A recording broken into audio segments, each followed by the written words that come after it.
ఈ మోహనుడి మాట సత్యమైన మాట. హారతి ఇవ్వడం వెనుక ఉన్న ప్రాముఖ్యత ఏమిటి? అసలు హారతి ఎలా ఇవ్వాలి?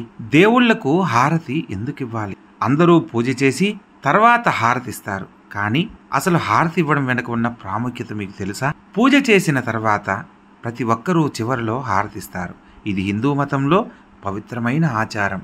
ఈ పురాతన సాంప్రదాయంలో దేవతలకు కాంతి ధ్వనిని అర్పించడం, ఇది భక్తికి ప్రతీక. దేవుని దీవెనలు కోరడం, గంట కొడుతూ హారతి ఇవ్వడం దివ్యమైన వాతావరణాన్ని సృష్టిస్తుంది. తరతరాలుగా వస్తున్న ఈ ఆచారం ఇప్పటికీ ఆచరిస్తున్నారు. హారతి అంటే ఏమిటి? పురాతన వేద సాంప్రదాయాల ప్రకారం హోమం అని పిలిచే పవిత్రమైన అగ్ని ఆచారాల నుంచి ప్రేరణ పొందింది.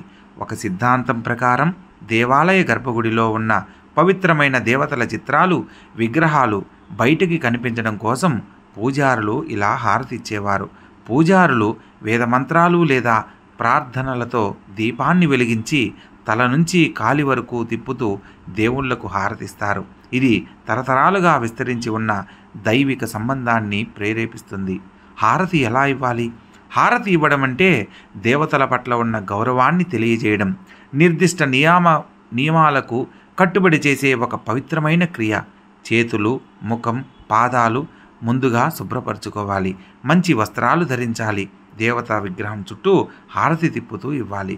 ఒక ప్లేటు, గంట, పువ్వులు, అగరబత్తి, కర్పూరం, చిన్న టవలు, నీరు వంటి అవసరమైన వస్తువులను సేకరించాలి. ప్లేటు పట్టుకుని పువ్వులు, ధూపం సమర్పించడం దేవతల మీద ఉన్న గౌరవాన్ని సూచిస్తుంది. ప్రతికూల శక్తుల్ని పారద్రోలడానికి ఎడమ చేతితో గంటను మోగించాలి. కర్పూరం వెలిగించిన దేవత ముందు వృత్తాకారంలో తిప్పుతూ ఇవ్వాలి. హారతి తర్వాత శుద్ధి చేసిన కొన్ని నీటిని తీసుకోవాలి. దేవుడికి దండం పెట్టుకుంటూ కృతజ్ఞతాభావాన్ని తెలియజేయాలి. హారతి గురించి శాస్త్రాలు ఏం చెబుతున్నాయి? హారతి ఇవ్వడం వెనుక భౌతిక, మానసిక, ఆధ్యాత్మిక అంశాలు కలగలిపి ఉన్నాయి. హారతి ఇచ్చేటప్పుడు వృత్తాకార కదలికలో లయబద్ధంగా గంట మోగించడం వల్ల ధ్యాన, ప్రశాంతమైన వాతావరణానికి దోహదపడుతుంది.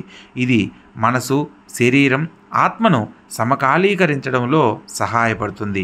ధూపం, కర్పూరం చికిత్సా ప్రభావాలు కలిగి ఉంటుంది. వాసన ఇంద్రియాలని ప్రేరేపిస్తుంది, విశ్రాంతి ఇస్తుంది. సున్నితమైన పొగ పర్యావరణాన్ని శుద్ధి చేస్తుందని నమ్ముతారు. దీపం వెలిగించడం ప్రతీక వాదానికి మించింది. జ్వాల దైవక ఉనికిని సూచిస్తుంది, చీకటిని పారద్రోలుతుంది, జ్ఞానోదయాన్ని సూచిస్తుంది.